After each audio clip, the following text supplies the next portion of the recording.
Strokes are weird. They're weird.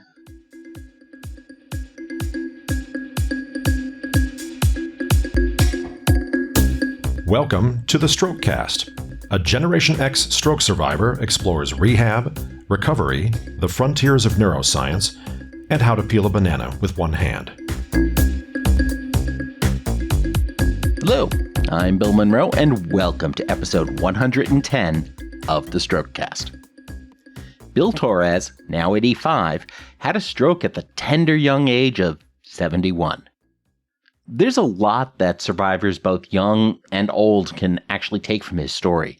He's the subject of a new book by doctors Patricia Geist-Martin and Sarah Parslow called Falling in Love with the Process, a stroke survivor's story.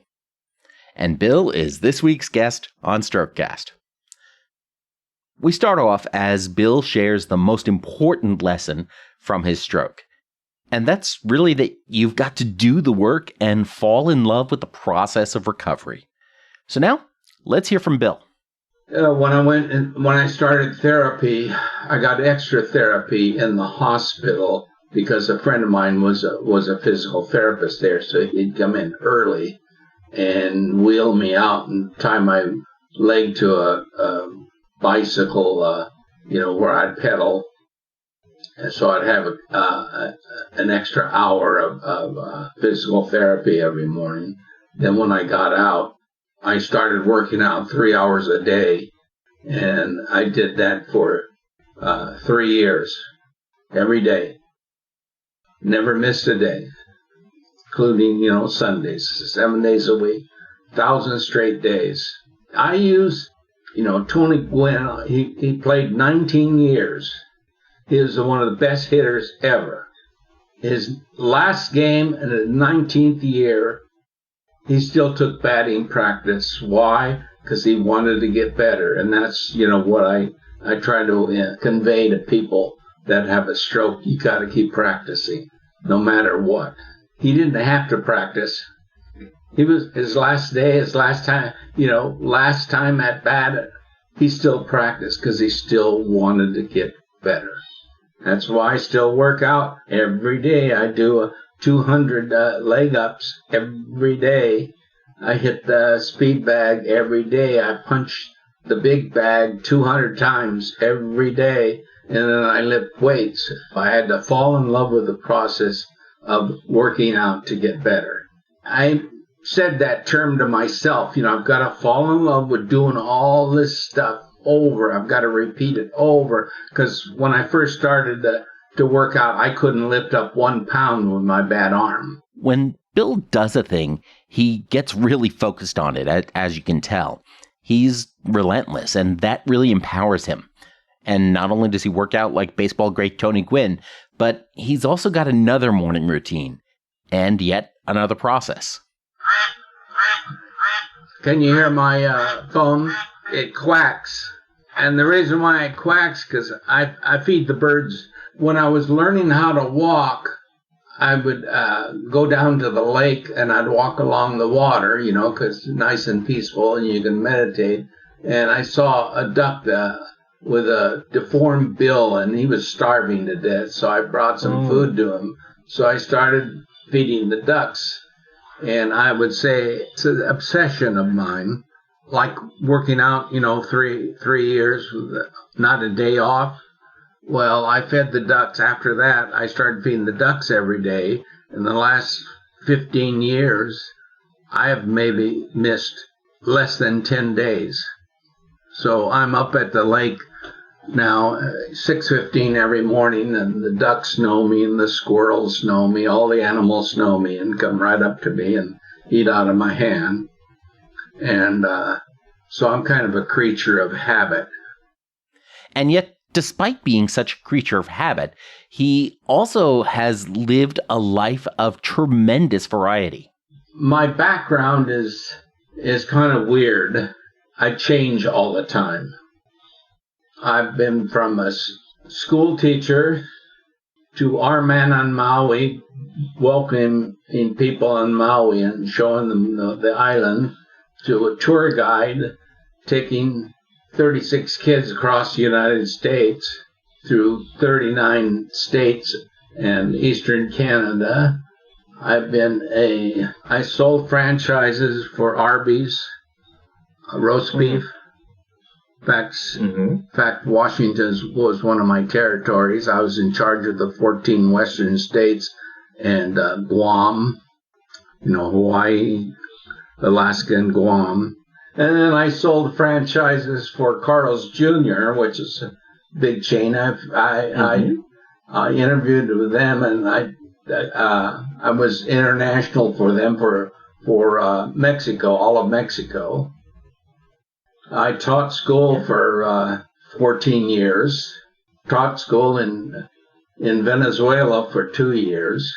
I sold franchise Pudgy's Chicken, and I went back there because they wanted to go international.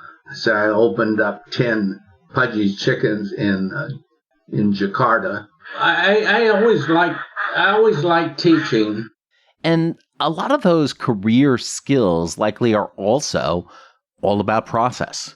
Whether you're working a sales funnel or executing a lesson plan or doing something else, those jobs all become so much easier when you have a process and then you execute that process reliably. And that's the theme we keep coming back to. It's all about the process. Even before stroke, though, Bill was already focused on habit and on building his daily routine as he did things like popularize racquetball in the U.S. Well, I was heavily into racquetball. I used to be the rep for Wilson Sporting Goods when racquetball first started out because they didn't know anything about racquetball. And I was heavily involved in the racquetball community, starting up the game and everything. This was there was a group of us, and so I used to play 4 hours every day. So I wasn't a bad athlete. My eye-hand coordination is gone. I can't hit the racquetball. I can't hit the ball anymore. It just isn't there, and I don't want to start over again. So what I do I'm still working on my eye-hand coordination. I hit the speed bag every day. But I'm 85, but I'm still very active. I work out every day, except now the gyms are closed. Of course, being in good shape does reduce your chances of having a stroke, but it doesn't really eliminate it. As we've certainly heard from many other healthy stroke survivors or folks who were healthy at the time of their stroke. So how did Bill come to join our club when he was 71? My blood pressure was bouncing around, but my mother had one the same place. My father had one the same place, and my older sister had one the same place on the left side, in the lower left side of the brain, a little just the ischemic. Mine was the worst. My sister's was the most debilitating one. She could walk and everything, but she had just lost a lot of cognitive skills. My father was in a wheelchair after that. He had a stroke and a heart attack at the same time. He had all his cognitive abilities, but he couldn't walk. My mother died, but we unplugged her, but she came back and lived. They both lived to 90. But my sister eventually passed away, and we never knew they didn't know what she died of. And my mother didn't want them to cut her open. It really hit her hard, my mom, and so we just buried her. So, but all in the same place. So I guess it was hereditary. But I'm in pretty good shape for 85 years old. So let's talk about what that experience was like. I was doing a crossword puzzle. I was going to take my mother to breakfast. I couldn't make an A. I was trying to make an A, and I could not make one. And I got up, and I walked around. I sat back down, and I was okay. Then my mother asked me where we're going to breakfast, and I went to say French pastry shop, and it came out, hey! And I said, oh my God, I think I'm having a stroke. So went outside and I went testing 1, 2, 3, 4. And so my voice came back. So I called up a good friend because I didn't want to scare my mom, and said, "I think I had a stroke. Come get me. I don't want to try to drive." I went out to wait for her, and of course then the whole thing happened right then. I was pinned on a railing. I couldn't move. All I could do was blink my eyes. And she called 911. They took me to the hospital, but I came out of it, and then I went back. Then came out 12 times. It hit me. They said I had 12 strokes.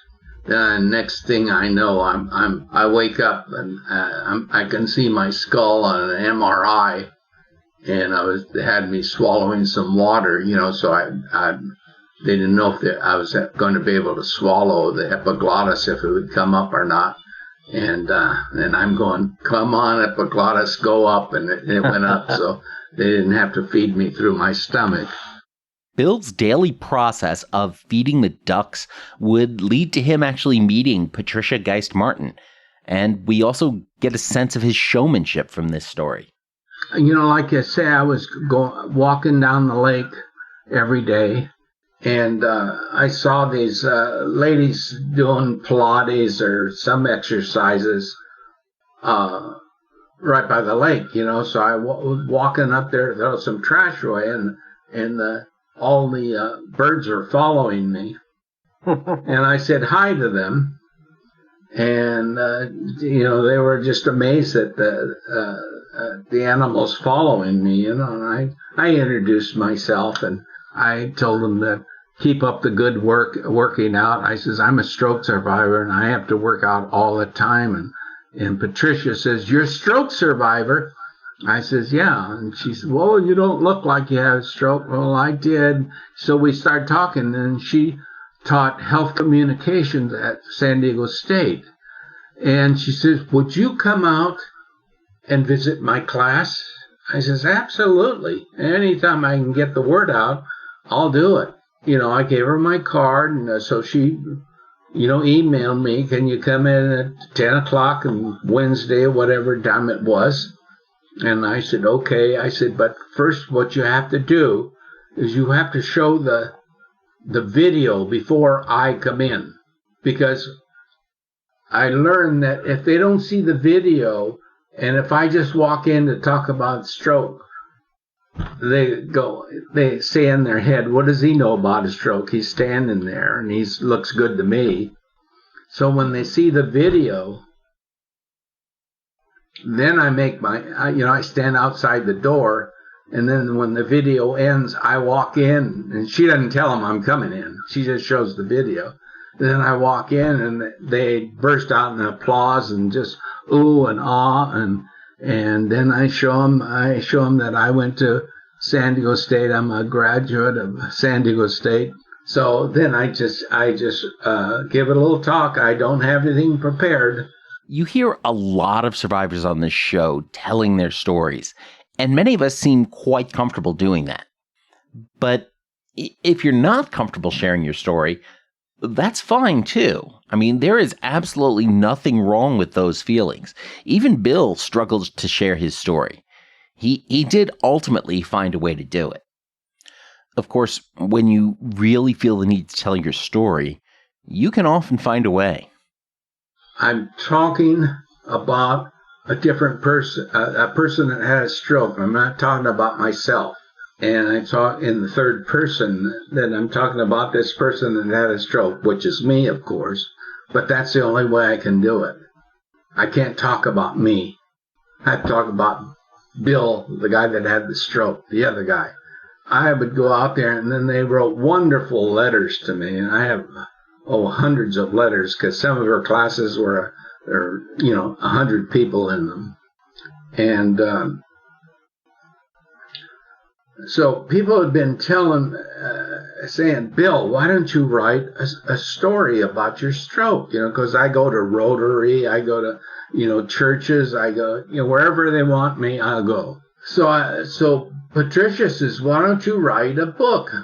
I go out to VA for my medical. My doctor and I, we always sit down, talk about everything. I said, I'm having trouble writing a book. I can't do it. I start writing about myself, and it's too difficult. It's too emotional. I get too involved. Where, like I say, when I'm speaking, I talk about someone else. This other guy, Bill Torres, that had this stroke, and it's easy for me because I know all his stories. And he says, well, we have a psychologist right down the hall. You want to talk to her? And I says, absolutely. So he called her up, and he says, hey, I've got this guy, Bill Torres, and could you talk to him right now? She goes, yeah, have him come down. So I went down there, and she says, why don't you have them write the book? They can take dictation, take a little recorder, and you can tell your stories. So I went to Patricia, and I said, Patricia, you've got to write my book. She says, well, I don't have time. I says, look, you better make time because I'm going to die soon. I could die any time now. I was 83 at the time, I guess, 84, 83. And she says, well, let me think about it. So she called Sarah. Sarah was a graduate student at master's program with her and then went on to get her doctorate and teaches at a little college in Florida. So Patricia calls me back up. She says, okay, Sarah and I are going to do this, but we're going to figure out a way to integrate it into health communications besides advocacy. They interviewed me maybe 20 times, and we just sat, and I just told my stories. And they just said, hey, this is wonderful. We're going to integrate this into some type of learning situation, and they did a marvelous job going from kind of academia in one chapter, then go to my life. They started with when at birth, my whole background, because they wanted to know why I had that motivation to really succeed. What was in my background that made me do all this, things that most people won't do. Though that's how it came about. I couldn't do it myself. Bill finds the most frustrating part of working with other survivors is when they don't want to do the work on their recovery as much as he wants them to do the work on their recovery and as much as he wants to work on their recovery. It's very much like what Jane Connolly said a couple of weeks ago from Heal the Brain with Jane, where she said that if you want it more than they want it, then that's really not going to be a recipe for success. And they're taught, like in the hospital, not taught, but that, when they reach a plateau, they usually kick them out of the hospital. Right. And I tried to say, that's just a plateau. You got to get off that plateau and work harder to get off of it. And but I wanted it more than them. And it's very difficult. It's very difficult, and because you really take it personally, and you want to say, my thing is get off your ass and do something. Those plateaus are a really dangerous place to be. I don't even like the term plateau. I think it's misleading. I prefer to think of them as sort of the landings on a stairwell. When you're climbing a tall building and you go up or down the stairs, every half flight or every flight, there's that space which is just flat, usually where the stairs turn around. But that space is the landing. And part of recovery means that it's okay to climb the stairs and then you get to the landing. And if you need to take a rest, if you need to take a break on that landing, that's fine. But there's still a bunch more stairs ahead of you that you can still climb. So take the time that you need on that landing, but then keep climbing to get to where you want to go. Let's change gears a little bit here then. As you can probably tell, obviously Bill has some great stories, and there are more in the book, Falling in Love with the Process. I could just sit here and listen to him for hours, which is, kind of what I did. And that's how I got to hear about him meeting Fred Astaire. I have a world of coincidences that are just incredible. And, from meeting Frank Sinatra teaching Susan Sarandon, James Coburn how to hit the tennis ball. I'll tell you one big coincidence. Okay, my boss in Arby's, he was from Australia, and we were based in Atlanta, Georgia. And so he wanted to come out to visit me here in L.A., and he had never been there because he wanted to go to Hollywood. He says, I want to see a movie star. So I said, his name was Russ. I said, Russ, what movie star do you want to see? And he says, I love Fred Astaire. And I said, well, I'll just kiddingly. I said, I'll see what I can do, Russ. He says, you will? I says, absolutely. You're my boss. So we go to this nice restaurant that quite a few of the stars go into, called the Palm. So we're sitting there, and who comes in? Fred Astaire. So I said, Russ, I said, look who just walked in, and it was Fred Astaire. Of course, he was helped by his aides because he was like 95 at the time or whatever. Mm-hmm. And he says, oh, my God, how did you do that? And I said, well, Russ, you're my boss. You told me I had to do that, So I have coincidences like that all the time. But why stop there? I mean, once you've already met Fred Astaire, you may as well keep going. How many people do you know who can say they've had a drink with Frank Sinatra in Mexico? Bill did. Yeah, but anyway, I was married for a short time, and she was a flight attendant with I don't know if you remember PSA. So she was, she had the 8:00 flight out of San Diego up to LA and then up to San Francisco back. So every morning at 8, people would get on board, and there was this one lady that they'd always save a seat for her because she was so nice. She would bring them cookies and stuff, and they'd have tea for her. And at that time, they didn't even serve tea, but they had it for her.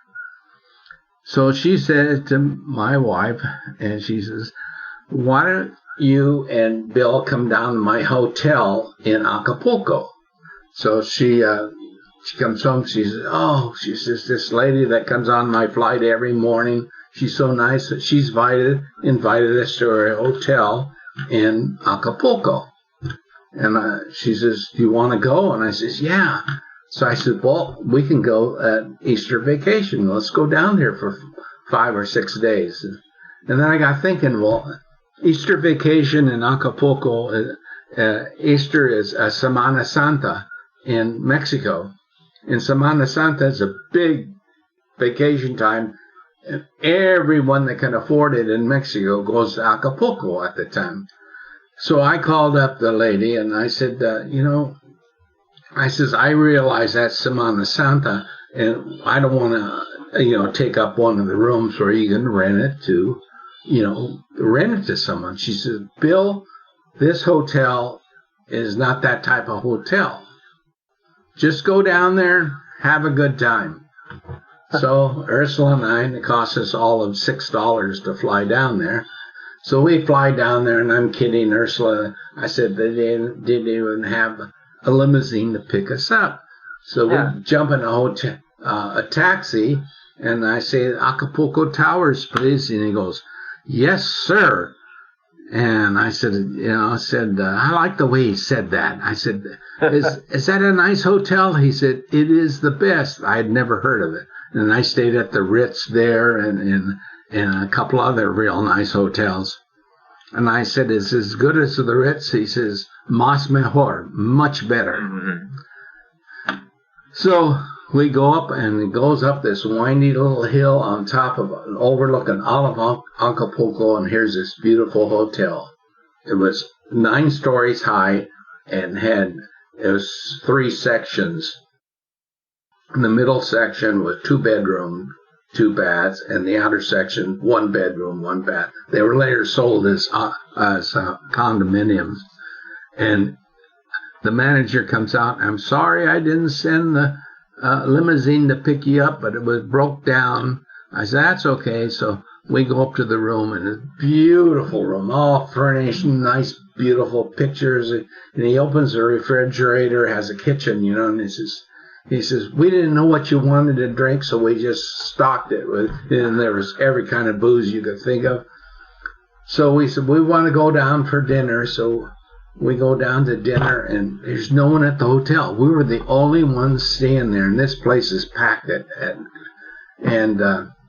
So next day, we go down there for lunch. So we're sitting out there at the bar. We're the only ones there. Out walks Frank Sinatra, and I think it was with Steve Lawrence and a couple other people.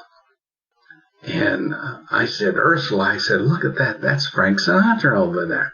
And she goes, yeah. So the bartender was a guy named Cookie. He wanted to come home with us, but I kept telling him that we were very poor. I was a school teacher.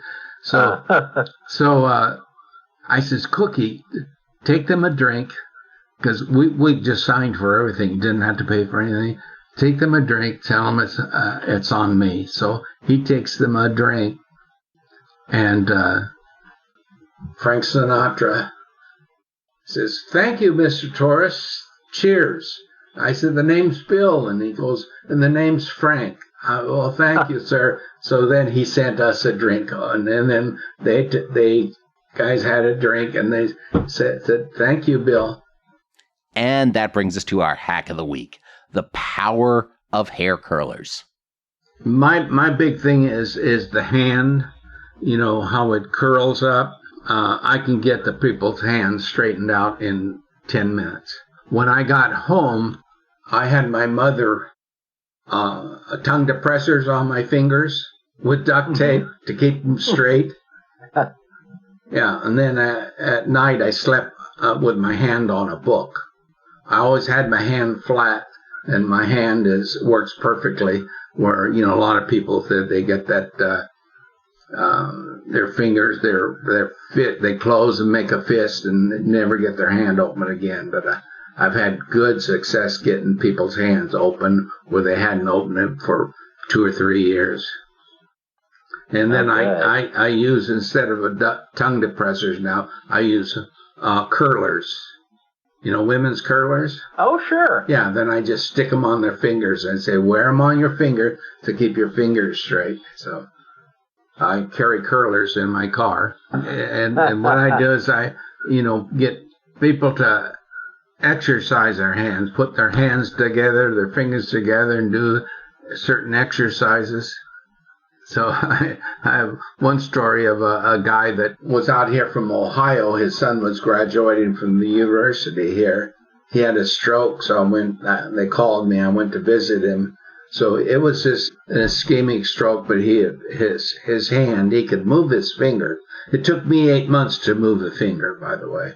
But he could move his fingers right away. So I showed him some exercises.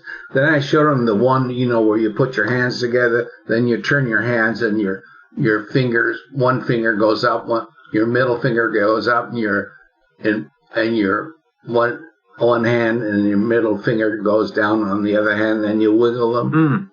I don't know if Anyway, so he was trying to do that. Eventually he went home back to Ohio, and about 3 months later, I get a call, and he didn't even say, hello, Bill. Oh, he said, this is Bill. And I said, yes. He says, I did it. And I said, you did it? You did what? I said, who is this? He says, Jim from Ohio. And I said, oh, Jim, how are you? And he says, I did it. I said, what did you do? He said, I did that thing with my fingers. I can do it now. The book is called Falling in Love with the Process. In the next episode, I'll talk with authors Patricia Geist-Martin and Sarah Parslow about their part in sharing Bill's story. This interview, of course, was a little bit different from others I normally do. You didn't hear the normal Q&A you often hear. You see, basically, once we connected, Bill started talking about my experience and started talking about his experience. And before I knew it, we were off and running, and we were like a half hour in. I mean, sure, I could have gone back to my interview plan and my pre-prepared list of questions, but in this case, I mean, this was much more fun. As it turns out, I even had a few problems with my audio, so cutting myself out of most of this episode and just letting Bill talk seemed like, well, the right choice. So head on over to strokecast.com/Bill Torres to see the video that Bill mentioned and find the links to buy the book. Listen to the next episode where Patricia and Sarah will talk about their experience writing about Bill. Whatever process you're pursuing, do what you can to fall in love with the process. And of course, as always, don't get best, get better. Thanks a lot. I'm Bill Monroe, and I'll talk to you soon.